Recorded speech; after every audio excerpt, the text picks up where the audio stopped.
mempersembahkan program Santapan Rohani terambil dari Pengkhotbah pasal yang ke-10 ayat yang pertama sampai dengan ayat yang ke-14.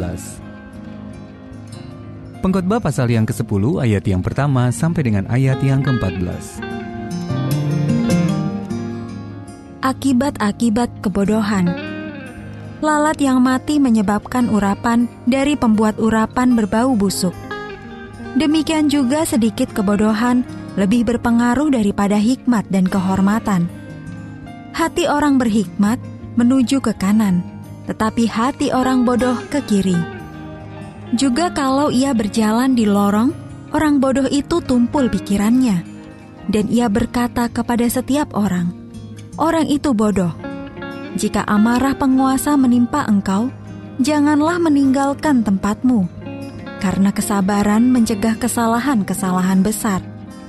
Ada suatu kejahatan yang kulihat di bawah matahari sebagai kekhilafan yang berasal dari seorang penguasa.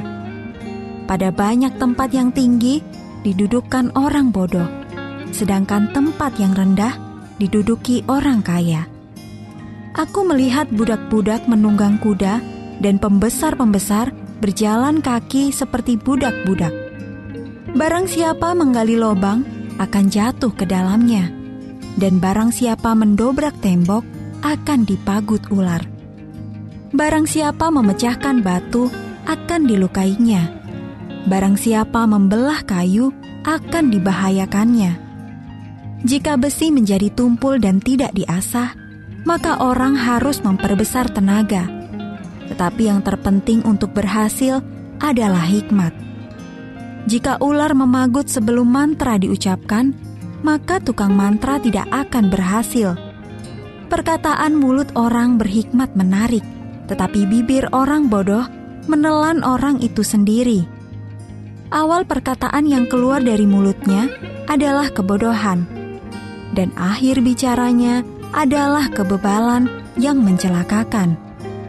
Orang yang bodoh banyak bicaranya, meskipun orang tidak tahu apa yang akan terjadi dan siapakah yang akan mengatakan kepadanya apa yang akan terjadi sesudah dia. Ayat Mas renungan hari ini terambil dari Pengkhotbah pasal yang ke-10 ayat yang kedua sampai dengan ayat yang ketiga. Hati orang berhikmat menuju ke kanan, tetapi hati orang bodoh ke kiri.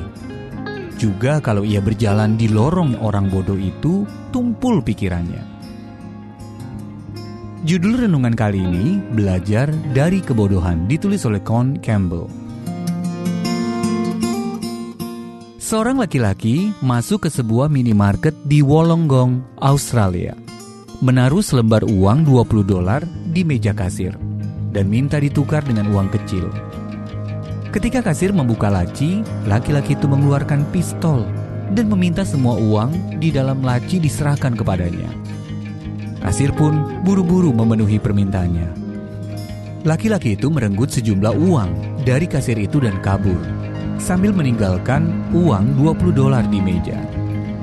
Berapakah jumlah uang kas yang dibawanya lari dari kasir? $15. Kita semua pernah melakukan kebodohan, walaupun sebenarnya tidak seperti perampok tadi. Kita berusaha melakukan yang benar. Kuncinya adalah bagaimana kita belajar dari perbuatan bodoh kita. Kalau tidak ada yang membetulkan, keputusan-keputusan kita yang buruk bisa menjadi kebiasaan, yang kemudian akan membawa pengaruh buruk pada karakter kita. Kita menjadi orang bodoh yang tumpul pikirannya. Pengkhotbah pasal yang ke-10 ayat yang ketiga. Terkadang tidak mudah bagi kita mengakui kebodohan diri sendiri, karena itu akan menyulitkan kita. Mungkin kita perlu memikirkan kelemahan tertentu pada karakter kita, dan itu menyakitkan. Atau mungkin kita perlu mengakui bahwa kita sudah mengambil satu keputusan tanpa pertimbangan matang, dan lain kali kita perlu berhati-hati. Apapun alasannya, mengabaikan kebodohan hanya akan merugikan diri sendiri. Syukurlah Allah dapat menggunakan kebodohan kita untuk membentuk dan menghajar kita. Ganjaran itu memang tidak menyenangkan pada saat diberikan, tetapi didikannya akan membuahkan hasil yang baik untuk jangka panjang. Ibrani pasal yang ke-12 ayat yang ke-11. Marilah kita menerima ganjaran dari Allah Bapa atas kebodohan kita dan memintanya membentuk kita agar semakin menyerupai gambaran anak Allah yang dikehendaki. Putusan bodoh apa yang Anda ambil baru-baru ini? Dan menurut Anda, apa yang Allah ingin Anda pelajari dari tindakan itu? Terima kasih ya Bapa, karena Engkau menggunakan kebodohanku untuk membentuk dan mendidik aku.